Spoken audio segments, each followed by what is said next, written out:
The silence before the warning was heavier than any storm.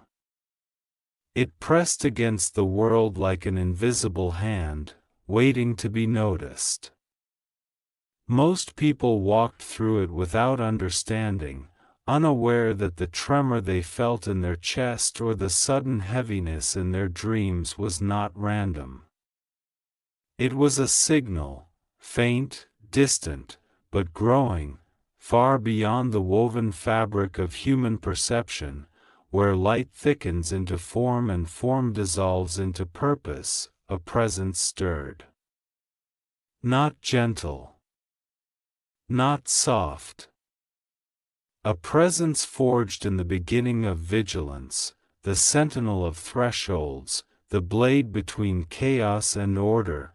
Michael, he did not move through space. Space moved around him. Radiance gathered at his feet like mist pulled toward a rising sun. His wings did not unfold in feathers but in layers of luminance, each one carrying a memory of ancient battles fought in realms human senses cannot map. His armor shimmered like forged dawn. And in his grasp was the sword, not a weapon of destruction, but of unveiling. He had come because an emergency had begun, not the kind measured in collapsing structures or trembling ground, but the kind measured in conscience, in awareness, in the silent tipping point of humanity's inner world. He stood between realms, and a ripple radiated outward, brushing across the minds of the sensitive, the intuitive, the restless sleepers who suddenly sat upright in the night, heart pounding for no reason they could name. Children felt it as a sudden urge to cry. Animals lifted their heads toward what seemed like empty air. The world itself held its breath. Michael breathed in the pulse of the earth, the mixture of hope and confusion, strength and stagnation, longing and despair. And then he spoke, not in words, because his true voice would split the sky, but in a stream of thought that poured into the collective consciousness like a forgotten memory. It is an emergency. Wake up. The message echoed in the subconscious of millions. Most dismissed it as anxiety. Some felt an inexplicable urge to change something about their life. A few understood that something profound was shifting, even if they couldn't explain what. But for the one who asked, for you, the message was meant to be fully received. Not through fear, but through clarity. Michael's presence concentrated. A great tragedy approaches, not to destroy you, but to test what you have ignored. He sent images, not literal events, but symbolic patterns, a bridge cracking under too much weight, a candle burning too close to the curtain, a staircase that people descend without realizing there is no final step. The tragedy was not external. It was the accumulation of the unfinished, the unspoken, the avoided. It was the danger of a life drifting out of alignment with its inner truth. He continued, you have been walking with distractions tied to your ankles. You have been carrying burdens that do not belong to you. You have been postponing decisions that shape the path ahead. And the moment is close, the moment when avoidance becomes consequence. His sword pierced the space between worlds, illuminating the silhouettes of possible futures.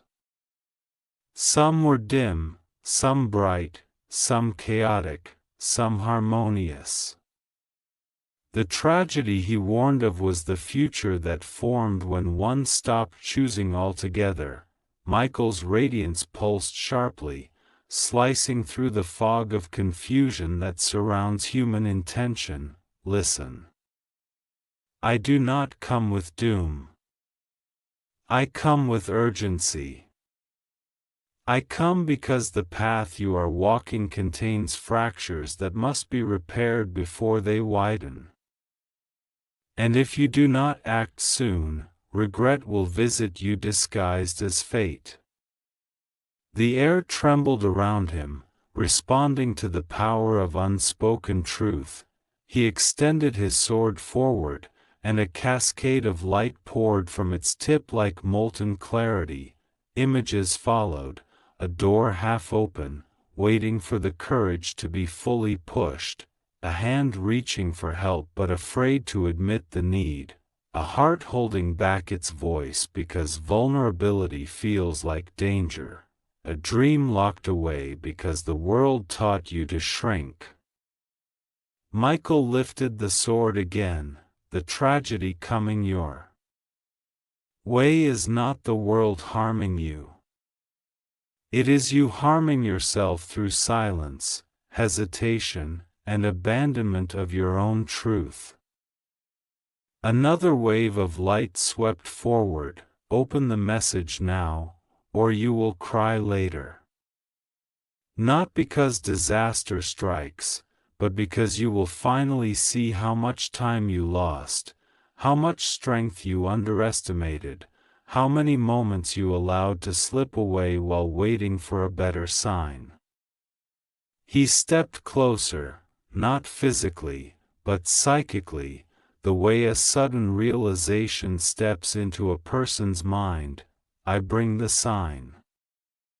The ground beneath him, whatever ground exists in celestial realms, cracked with luminous fault lines. From those cracks emerged threads of memory, drawing his attention to moments in your life where you felt the stirring of a higher calling but pushed it aside for convenience. Comfort, or fear, he observed them without judgment. Michael was not a judge. He was a defender, a protector, the one who stands guard at the edge of choice. You know what this message is about without needing to be told. And he was right, because everyone carries at least one emergency in their life, a situation they know they must face, a conversation they must have, a promise they must keep, a healing they must complete, a chapter they must close, a direction they must change. The tragedy is not realizing it too late. Michael raised his wings. Light cascaded around him like a waterfall of resolve. You are standing at a threshold. I am not here to scare you. I am here to shake you. A tremor passed through your chest, not physical, but emotional, the type that happens right before a truth surfaces. He continued, there is still time. But not as much as you tell yourself. You must move. You must decide. You must reclaim what you abandoned. You must face what you avoid. You must rise before the moment of rising becomes the moment of regret. The air swelled with intensity.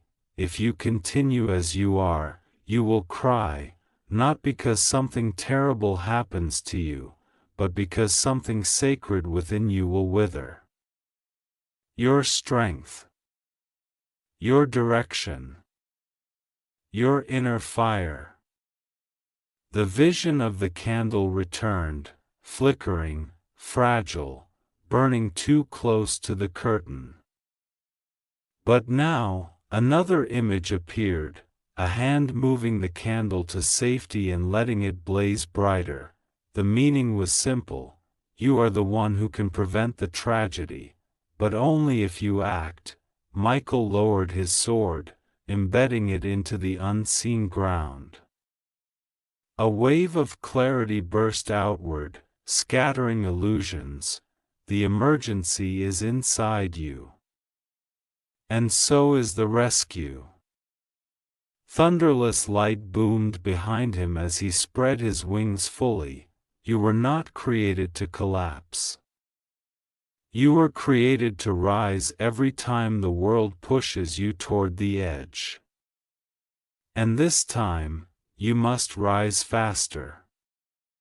The scene darkened for a moment. Not ominous, focused, there is more to tell you. He lifted his hand. Motioning you forward, open the next part when you are ready. Do not delay. Every moment you wait is a moment the old path tightens its grip. The realm around Michael shifted, bending like heated metal cooling into a new form. The brilliance dimmed, not from weakness but from intention, the way a teacher lowers their voice so the student must lean in closer. A corridor unfolded behind him, made not of stone or wood, but of memory. Each section flickered like a page half written and half erased. The atmosphere smelled faintly of rain that never reached the ground and thunder that never fully formed. He gestured toward it. You are entering the landscape of your unmade choices. The words carried weight, not punishment, not accusation, but the rawness of truth. The corridor pulsed with soft luminescence as you stepped into it. It felt familiar in a way that made your skin tighten, the same way someone feels when they pass a place they once visited in childhood but have long forgotten. Michael walked beside you, though his feet didn't need to touch any surface. Each door on the corridor was not a physical door, but an emotional imprint. Some glowed faintly. Others flickered with unstable energy. A few were nearly dark, drained from years of neglect. Michael paused before the first one. A soft blue radiance poured from its outline. He touched it, and the door dissolved into a vision, the first unmade choice. The words left unsaid, the vision revealed a moment from your past, not traumatic, but pivotal. A conversation you avoided. A truth you swallowed. A feeling you buried because you feared its consequences. You watched yourself standing there, silent, hesitant, heart trembling with the desire to speak but paralyzed by the fear of rejection, misunderstanding, or conflict. Michael's voice entered the scene like a gentle blade cutting through fog. You believed staying silent protected you. But silence is not shelter, it is a slow erosion.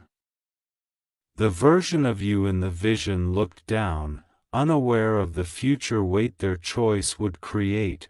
Unspoken truth becomes a shadow. And every shadow eventually demands light.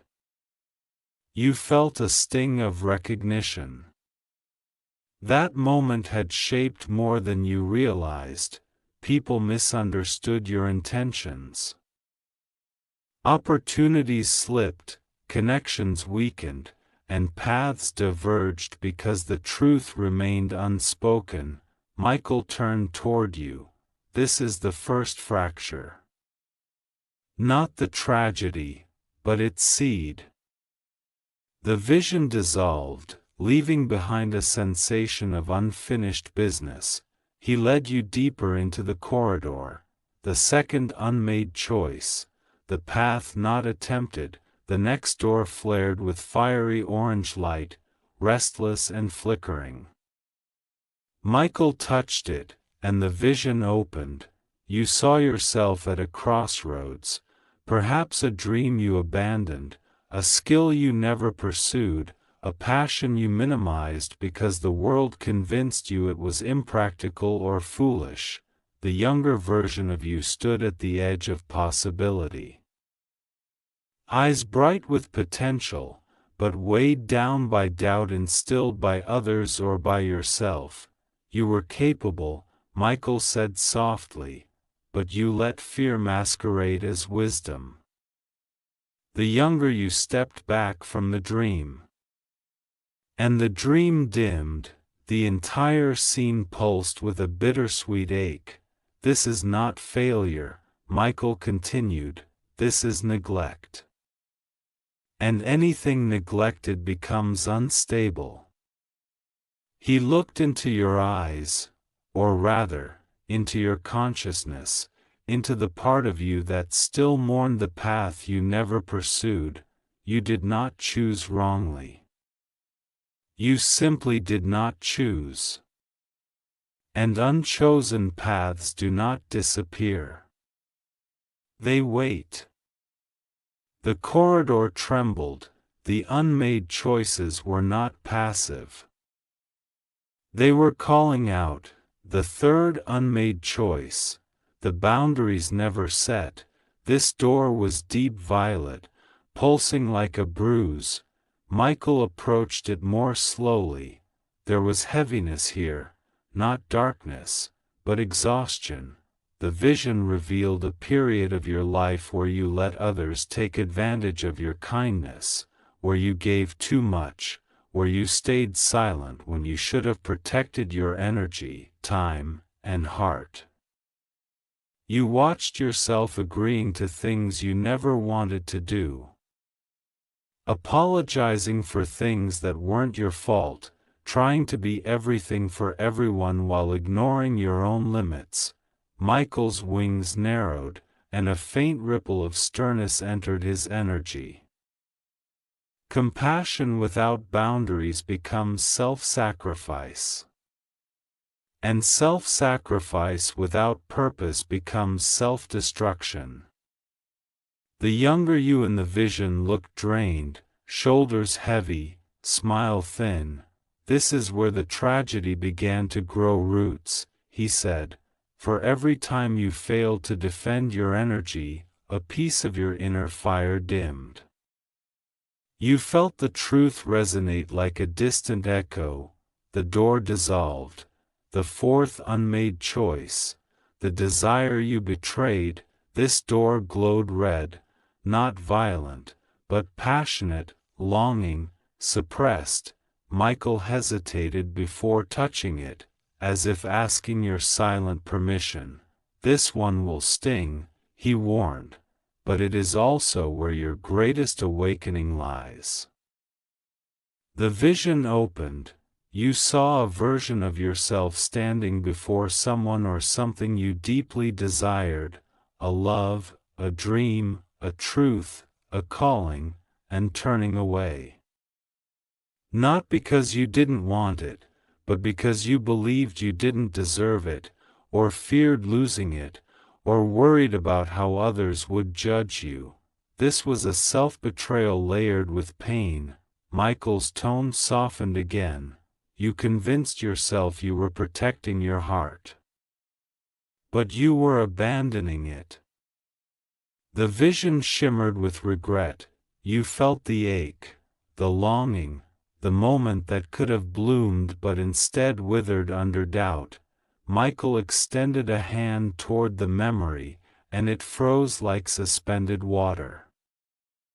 This is the core of your inner emergency. Your chest tightened. Even without seeing the full future, you understood. If you do not reclaim this desire, or at least face it honestly, the tragedy will unfold not as something that happens to you, but as something you deny yourself. He closed his hand. The vision vanished. The corridor of consequences. Michael stepped back into the center of the corridor. All the doors glowed behind him, forming a constellation of unfinished stories. These choices are not mistakes, he said. They are unfinished threads. And if you do not weave them consciously, they will tangle themselves into knots. The corridor darkened slightly, and a distant rumble echoed through it. The approaching tragedy is the collision of these unmade choices. Their weight is gathering like pressure beneath a fault line. He turned toward you again, present steady as a mountain, but you are not here to be warned. You are here to be awakened. He lifted his hand and placed it gently against your chest. A shockwave of light pulsed outward. Your life is not meant to be a story of postponed decisions.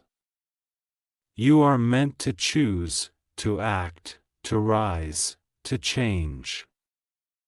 The light spread across the corridor, illuminating more doors, more possibilities, more timelines. The tragedy is preventable, he said, but only if you stop drifting. You exhaled. You hadn't realized you were holding your breath. Michael stepped back. There is more. His wings unfolded again, illuminating a larger space beyond the corridor. In the next part, I will show you the three forces that are working against you, and the three forces rising to protect you. He paused. When you are ready, open the next part. But do not wait long. This message is meant to be acted on, not merely understood. The corridor faded behind you like smoke dissolving into dawn. The air shifted, thicker, heavier, charged with an electricity that made the hairs along your arms rise. Michael stepped forward, and the space around him unfolded into a vast expanse. Not sky, not earth, not anything the physical senses could fully translate. It was a realm of currents, invisible streams of influence, flowing around every human life, subtly pushing, pulling, shaping choices and outcomes. Michael lifted his sword, and the entire realm surged into clarity. You must understand what is influencing you, he said, voice steady. Not all pressure comes from outside yourself. And not all resistance is your enemy. The currents around you split into two groups, three forces working against you, three forces rising to support you. He pointed to the first current, dark, swirling, but not evil. Just misguided. The force of delay. The current unfurled before you like a shadow stretched across time. It had no face, no shape, but it was heavy, thick, slow. You felt its presence instantly. The weight of hesitation, the habit of not now, the constant postponing of decisions that matter. Michael's expression sharpened. This is the first force working against you, delay. You watched the current twist into recognizable moments, times you said you would start tomorrow. Times you waited for the right moment.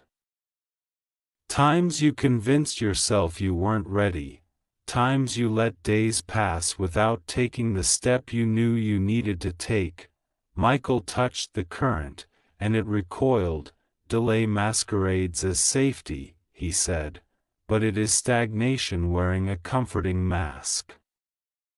The current pulsed. This force grows stronger every time you avoid making a choice. You swallowed. You could feel how deeply this force had shaped your path, not maliciously, but quietly, subtly, consistently. The tragedy I warned you about, Michael continued, can only unfold if delay wins. He raised his sword, and the current stilled, waiting, too. The force of doubt, the next current swooped into view like a cold wind. It shimmered in silver shadows, constantly shifting shape, sometimes a whisper, sometimes a mirror that distorted your reflection, sometimes a hand reaching to pull you backward. Michael's wings tightened with a hint of irritation. This is the second force, doubt.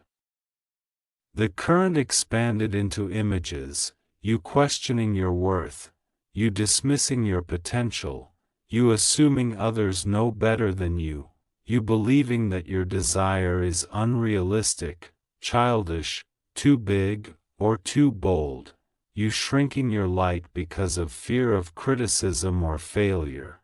The current slithered, whispering the familiar phrases, "What if I fail? What if I'm not good enough? What if they don't accept me? What if it's too late?" Michael flicked his sword lightly, and the whispers ceased. "Doubt does not protect you," he said. "It steals possibilities before you ever test them."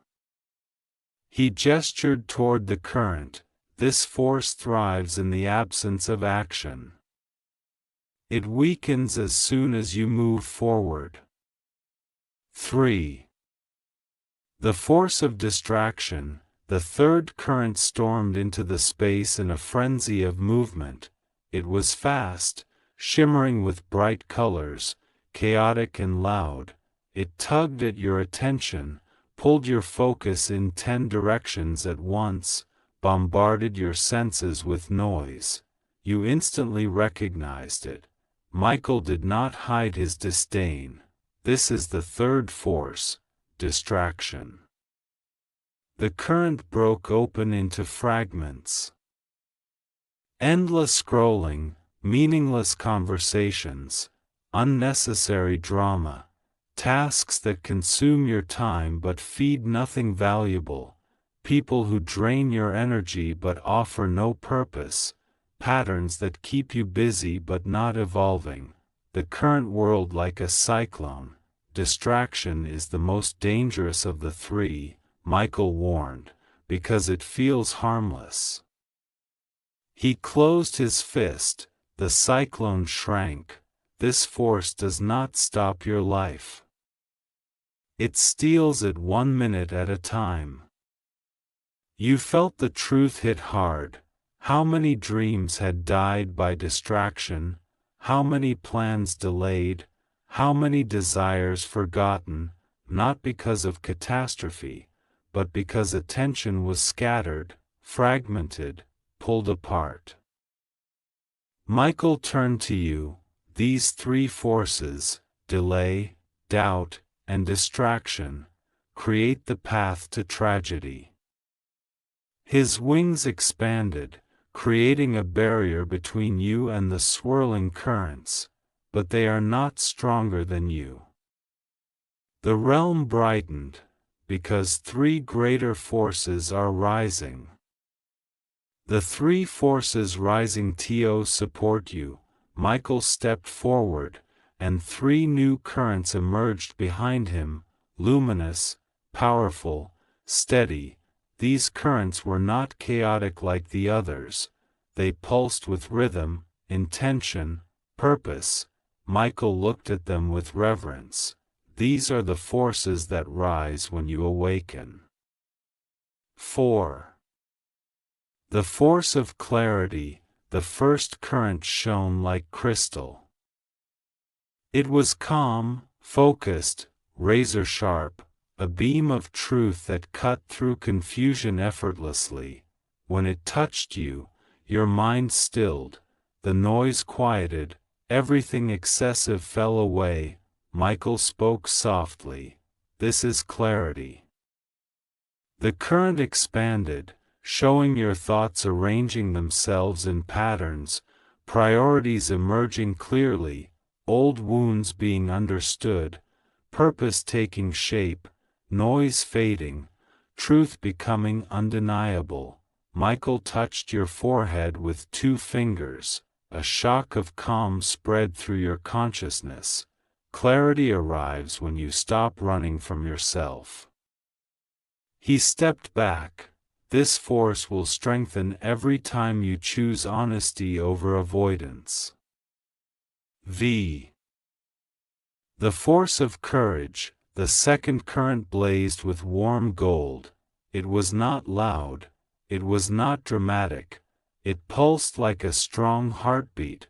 Michael's expression softened with something like pride. This is courage.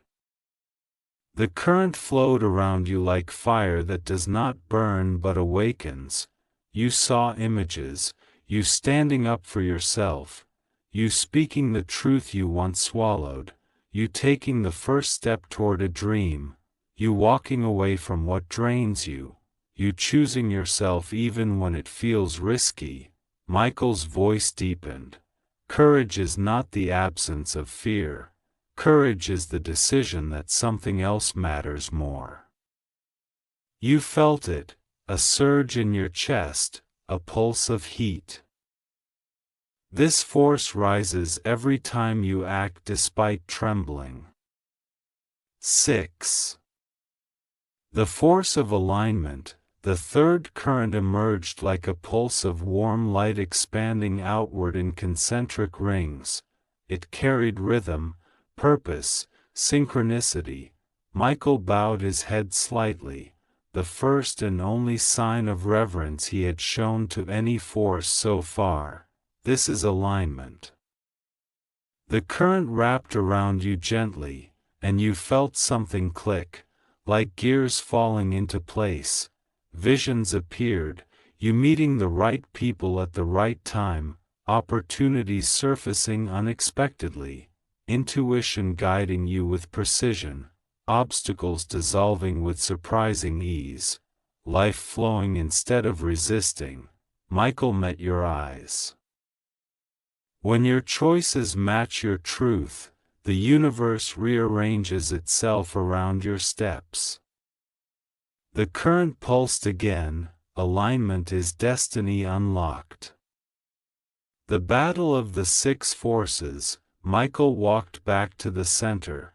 The six currents formed a circle around you: delay, doubt, distraction, versus clarity, courage, alignment. This, Michael said, is the true emergency.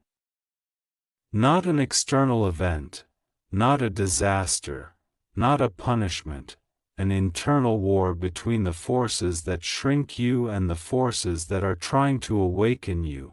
The currents intensified, darkness swirling on one side, light sweeping through the other. The tragedy approaching your life is the outcome of letting the wrong forces win. He lifted the sword. A line of radiant fire slashed between the two sides. But if you choose the rising forces, clarity, courage, alignment, then everything will change. His light expanded, overpowering the darker currents for a moment. You are not powerless. You are not drifting. You are not alone. He stepped close, so close you could feel the energy humming around you like a heartbeat. In the next part, I will show you what your life looks like if you do not awaken, and what it becomes if you do. He paused. Take a breath. Then continue.